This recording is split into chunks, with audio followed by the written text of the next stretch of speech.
নিশ্চিতভাৱে এই মুহূৰ্তত মই মাজুলীৰ বনগাঁৱত উপস্থিত আছোঁ আৰু জুবিন বিতৰ্কই এতিয়া সমগ্ৰ ৰাজ্যত খলকনি সৃষ্টি কৰিছে, ছ'চিয়েল মিডিয়াত খলকনি সৃষ্টি কৰিছে আৰু শেহতীয়াকৈ দেখা গৈছিলে যে মাজুলীৰ গড়মূৰ কেন্দ্ৰীয় বিহুত জুবিন গাৰ্গে যি বিতৰ্কৰ সৃষ্টি কৰিছিলে, ইয়াৰ পাছত মাজুলী সত্ৰৰ মহাসভাই জুবিন গাৰ্গক নিষিদ্ধ ঘোষণা কৰিছিলে আৰু ইয়াৰ পাছতে কিন্তু এটা খবৰ আহিছে যে জুবিন গাৰ্গক নিষিদ্ধ কৰাৰ সমান্তৰালভাৱে পূব মাজুলীত বনগাঁৱত জুবিন গাৰ্গে অহা 29 এপ্ৰিলত তেওঁ গীতৰ শৰাই আগবঢ়াব আৰু জুবিন গাৰ্গ অৰ্থাৎ পুনৰ মাজুলীলৈ আহিব আৰু তেওঁ গীতৰ শৰাই আগবঢ়াব পূব মাজুলী যিহেতু কেন্দ্ৰীয় ৰঙালী বিহু উদযাপন কৰিব এইবাৰ 29 এপ্ৰিলত। গতিকে তাৰ বাবে এতিয়া ইতিমধ্যে ব্যৱস্থা গ্ৰহণ কৰিছে আৰু সমিতিয়ে ইতিমধ্যে স্পষ্ট কৰি দিছে যে জুবিন গাৰ্গে এই বিহুত আচলতে পূৰ্বৰ তেওঁলোকৰ লগত যি আচলতে এগ্ৰিমেণ্ট আছিলে বা তেওঁলোকৰ লগত যি আচলতে চুক্তি আছিলে সেই চুক্তিমতে পুনৰ তেওঁ ইয়াত মাজুলীত গীত গাব। হাজাৰ বিতৰ্কৰ মাজত এতিয়া জুবিনে পুনৰ মাজুলীত গীত গাবলৈ আহিব আৰু মই এই মুহূৰ্তত দেখাইছোঁ আচলতে সুন্দৰকৈ ইয়াত পেণ্ডেলৰ ব্যৱস্থা কৰিছে এই যিটো পেণ্ডেল, এই পেণ্ডেলতে আচলতে জুবিন গাৰ্গে তেওঁ গীতৰ শৰাই আগবঢ়াব।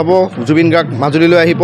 মই সমিতি ইয়াৰ লোকসকল আছে, সভাপতি সম্পাদক আছে, সকলো লোক আছে, মই কথা পাতিবলৈ চেষ্টা কৰিম। মই দেখাইছোঁ আচলতে কিছু সময় আগতে তেওঁলোকে এখন গুৰুত্বপূৰ্ণ সভাত বৈঠকত মিলিত হৈছিলে আৰু ইয়াৰ পাছতে তেওঁলোকে তেওঁলোকৰ স্থিতি স্পষ্ট কৰিছে যে জুবিন গাৰ্গ গীত গাবলৈ আহিব আৰু সত্ৰ মহাসভা যিহেতু মাজুলী সত্ৰ মহাসভাই এক স্থিতি স্পষ্ট কৰিছিলে যে জুবিনক যিকোনো কাৰণত আচলতে মাজুলীত নিষিদ্ধ কৰিব লাগে, তেওঁ বঁটা ঘূৰাই দিব লাগে। যাতে মই অলপ কথা পাতিম আচলতে বিহুৰ ইতিমধ্যে আচলতে প্ৰস্তুতি চলিছে আৰু শেহতীয়াকৈ এটা বিতৰ্ক আহিছিলে আৰু বিতৰ্কৰ উৰ পেলাই আপোনালোকে সিদ্ধান্ত গ্ৰহণ কৰিছে যে জুবিন গাৰ্গ আহিব, আপোনালোকৰ ইয়াত গীত পৰিৱেশন কৰিব।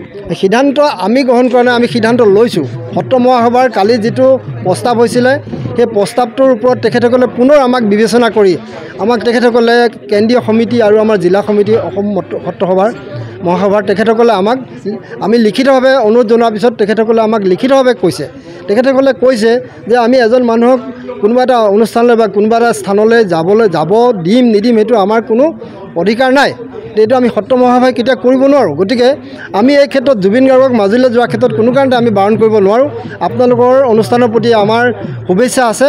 যাতে আপোনালোকে এটা বস্তু মনত ৰাখিব যে এই অনুষ্ঠানত যাতে জুবিন গাৰ্গে গড়মূৰত কৰাৰ নিচিনাকৈ যাতে কোনো অপ্ৰীতিকৰ পৰিস্থিতি সৃষ্টি নকৰে, তেতিয়া কিন্তু আপোনালোক কিন্তু এই ক্ষেত্ৰত আপোনালোকক কিন্তু আমি জগৰীয়া কৰিম।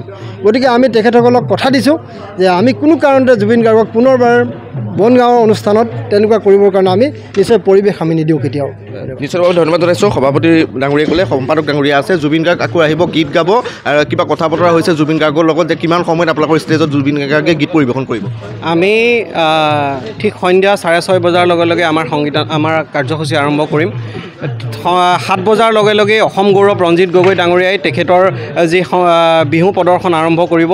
ঠিক এঘণ্টাৰ পাছত ঠিক 8 বজাৰ লগে লগে অসমৰ জনপ্ৰিয় শিল্পী জুবলীয়ে তেওঁৰ সংগীতানুষ্ঠান আৰম্ভ কৰিব আৰু ঠিক 9:30 পৰা 10 বজাৰ ভিতৰত আমি জুবিন গাৰ্গ ডাঙৰীয়াক মঞ্চ আগবঢ়াই দিম।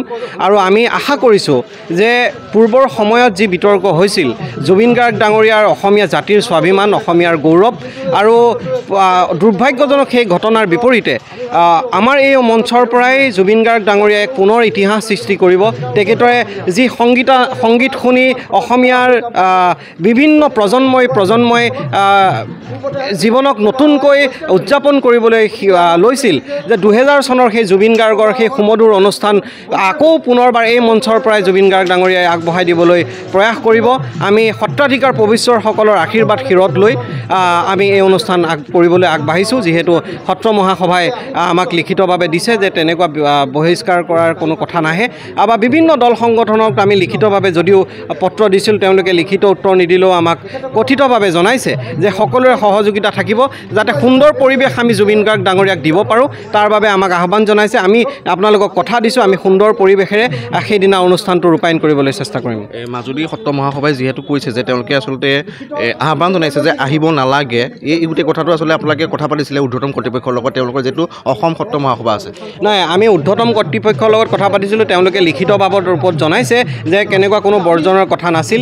আমি মাজুলী জিলাৰ লগতো কথা পাতিছিলোঁ, তেওঁলোকেও আমাক জনাইছে যে কোনো লিখিত বৰ্জনৰ কথা নাছিল। যদিও হৈছিল কিছু দুৰ্ভাগ্যজনক বিভিন্ন সিদ্ধান্ত আছিল, তেওঁলোকে যি পত্ৰ প্ৰেৰণ কৰিছে আমি আপোনালোকক দেখুৱাম। আপোনালোকে দেখিব যে তেওঁলোকেও বিচাৰিছে যে জুবিন গাৰ্গৰ সেই যিটো গৌৰৱ উজ্জ্বল ইতিহাস, যিটো ইতিহাসে প্ৰজন্মই আনন্দ আৰু উপভোগ কৰিছিল, সেই জুবিন গাৰ্গজনক অসমে পুনৰ ঘূৰাই পাওক। অসমীয়া স্বাভিমান হৈ বিশ্বত অসমীয়া জাতিৰ যিটো গৌৰৱৰ গাথা, এই গাথাক জুবিন গাৰ্গে পুনৰ আগুৱাই লৈ যাওক। ধন্যবাদ জনাইছোঁ সম্পাদক ডক্টৰ অম্লানদীপ বৰা। তেওঁ ইতিমধ্যে স্পষ্ট কৰিছে যে জুবিন গাৰ্গ মাজুলীলৈ আহিব, পূব মাজুলীৰ যি বিহু সেই বিহুত তেওঁ সংগীতানুষ্ঠান পৰিৱেশন কৰিব। গতিকে পুনৰবাৰ 29 এপ্ৰিলত জুবিন গাৰ্গৰ অনুষ্ঠান মাজুলীত অনুষ্ঠিত হ'ব, বনগাঁৱত অনুষ্ঠিত হ'ব আৰু ইয়াক লৈ এতিয়া ইতিমধ্যে তৎপৰতা আয়োজক সমিতিয়ে দেখিবলৈ পোৱা গৈছে।